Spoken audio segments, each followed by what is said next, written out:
Welcome back to the Kind Fibers channel. My name is Mariah, and if you've been wondering about keeping sheep, you're in luck because today starts a pretty long series on basic shepherding and sheep keeping. I hope you enjoyed today's episode, which is the first installment, and today we're going to be talking all about how to feed your sheep.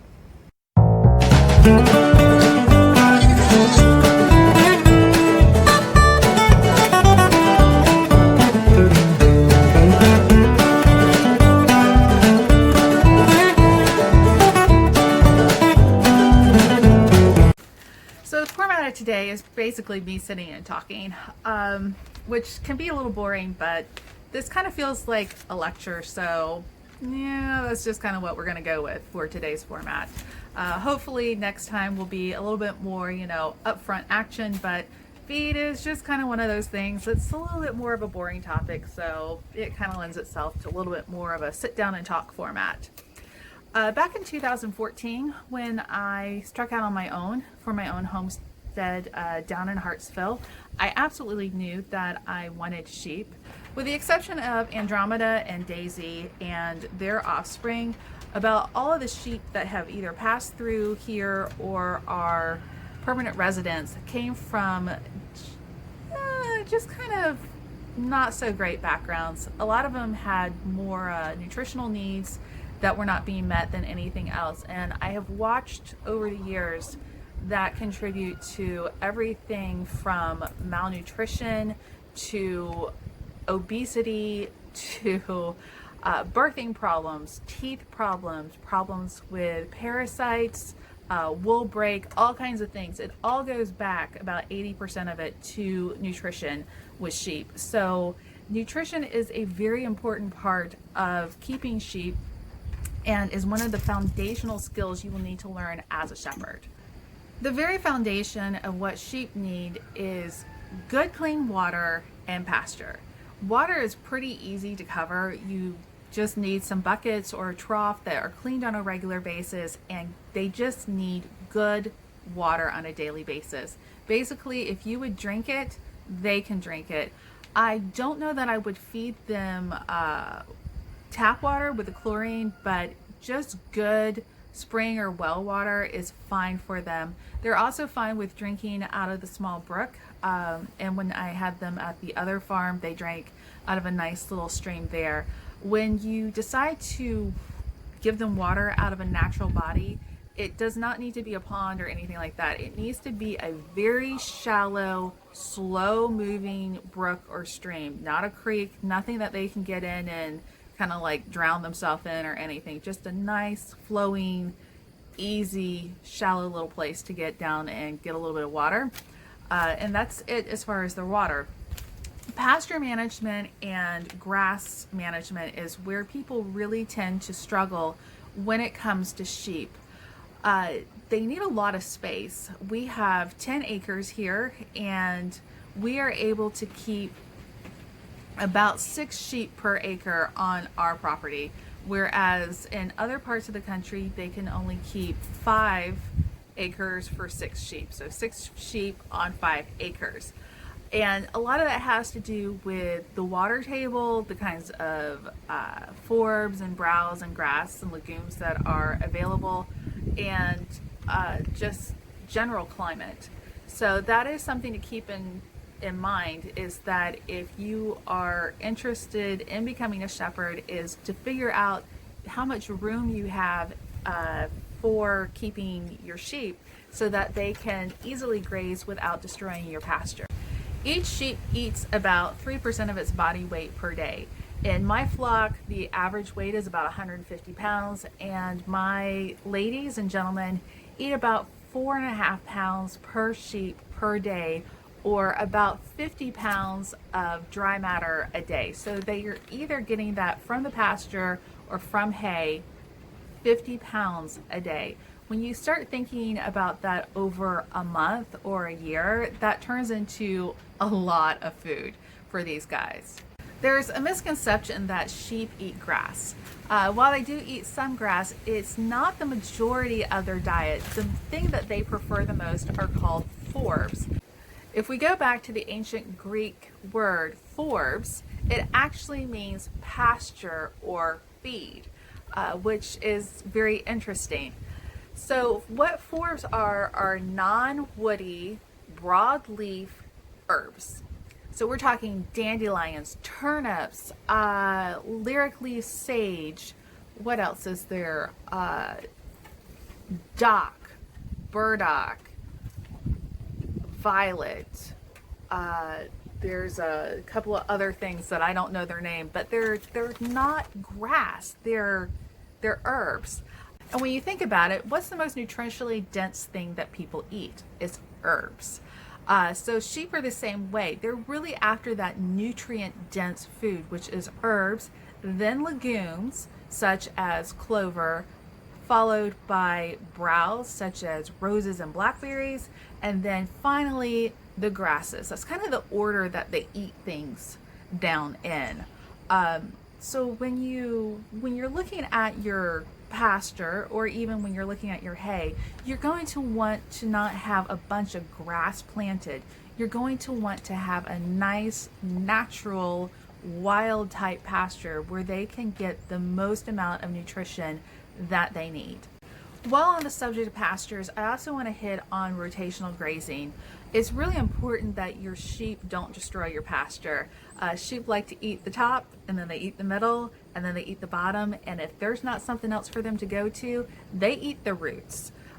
Here at Serenity, we're very fortunate. We have more than enough room for the cows and the sheep and the goats and the chickens and the geese and the ducks. We have a fairly low stocking rate for our farm, and we can just allow them to all graze wherever, however they want, and they kind of naturally follow the cows. The cows take off the top, the sheep and goats take off the middle, and then the cows move on and the sheep move on, and they just kind of like go around on their own.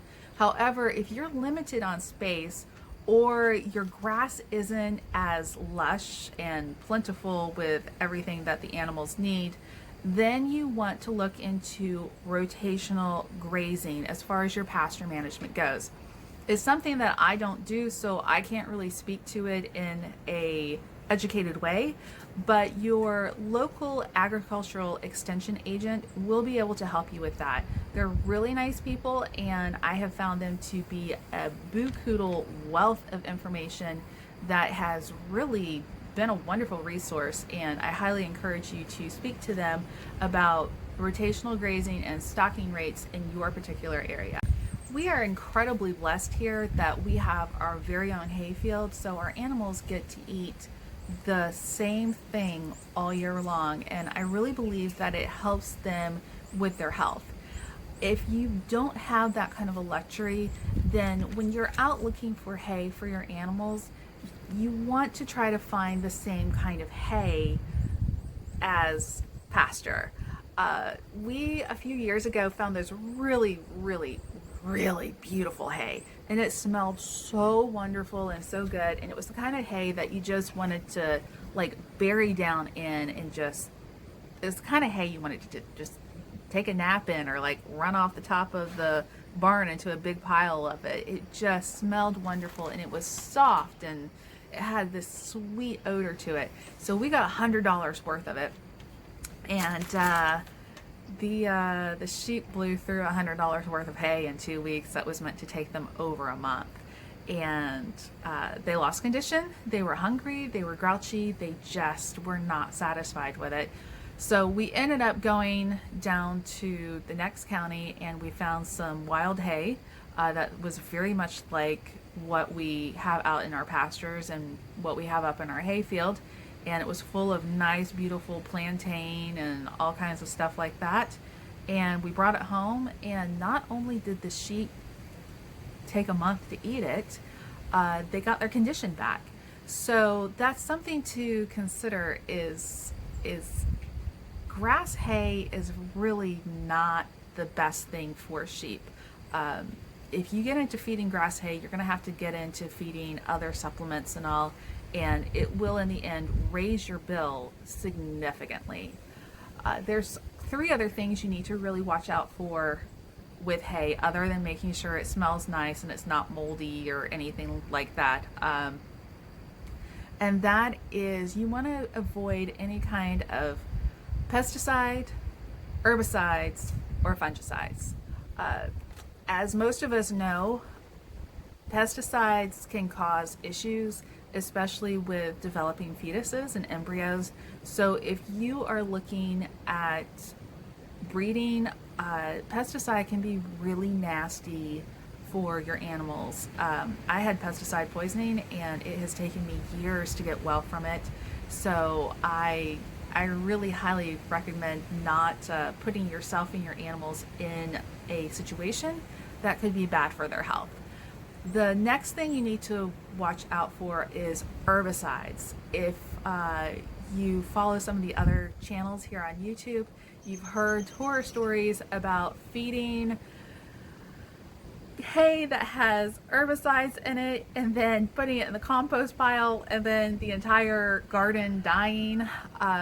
It happens. It absolutely happens, and it's not a pretty thing. So, you know, in some areas of the country where hay is $7 a bale, you just paid, you know, a ton of money to not grow vegetables. So that's a big thing to watch out for. Just ask your hay man. Most hay people are pretty open and honest people as far as my experience goes.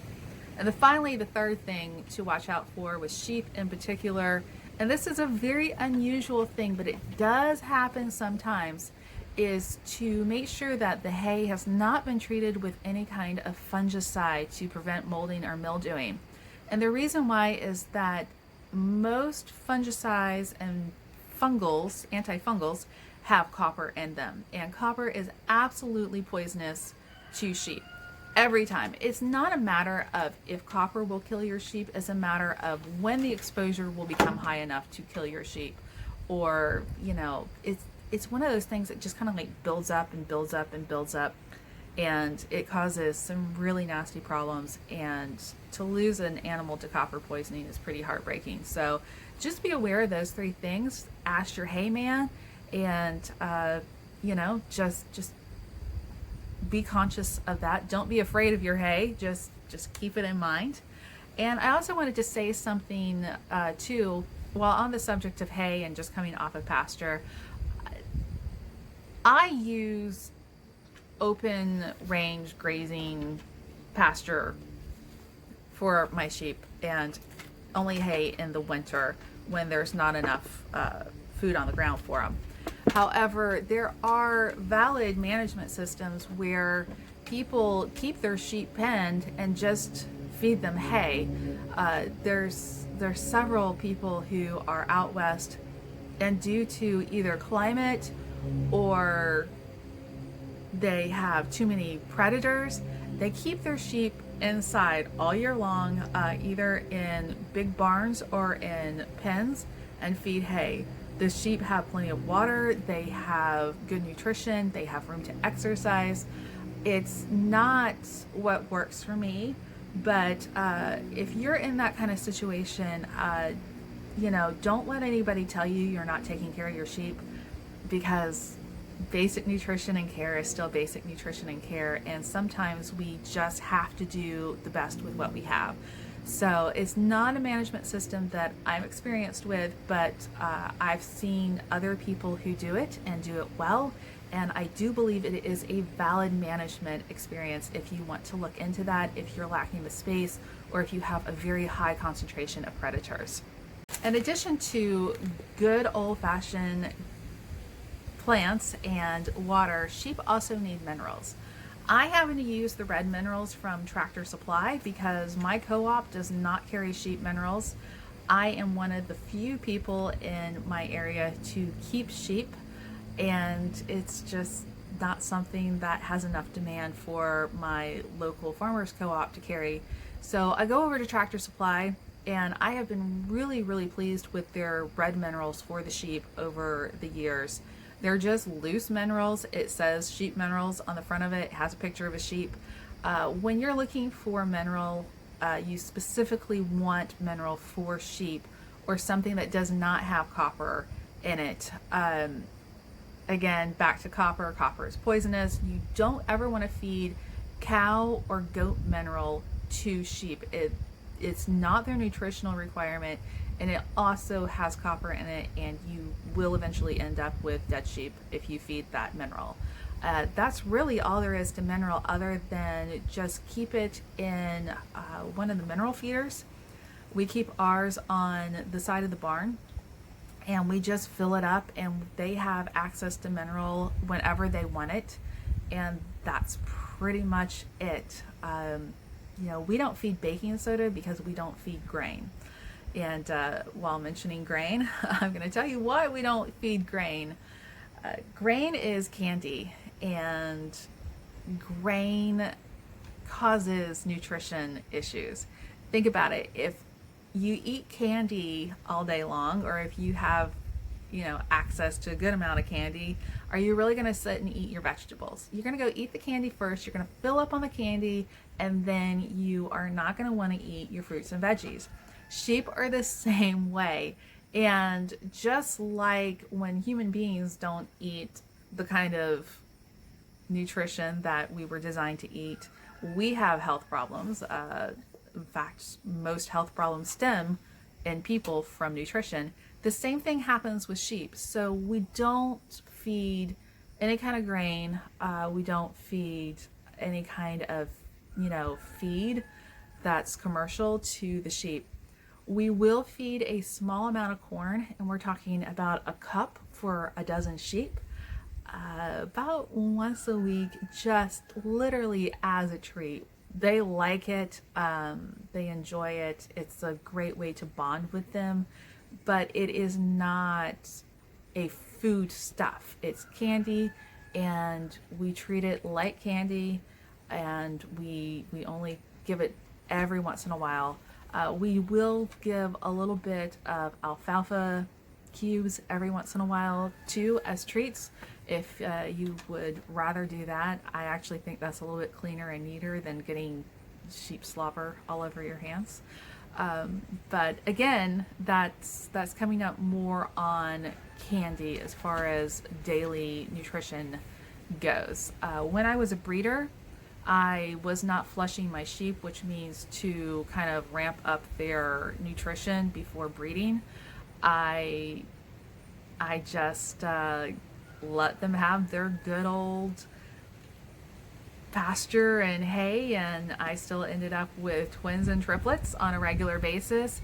So I just don't, in my experience, I have never seen the point of risking bloat or ketosis, or having extra large lambs, or having rotten teeth and all that.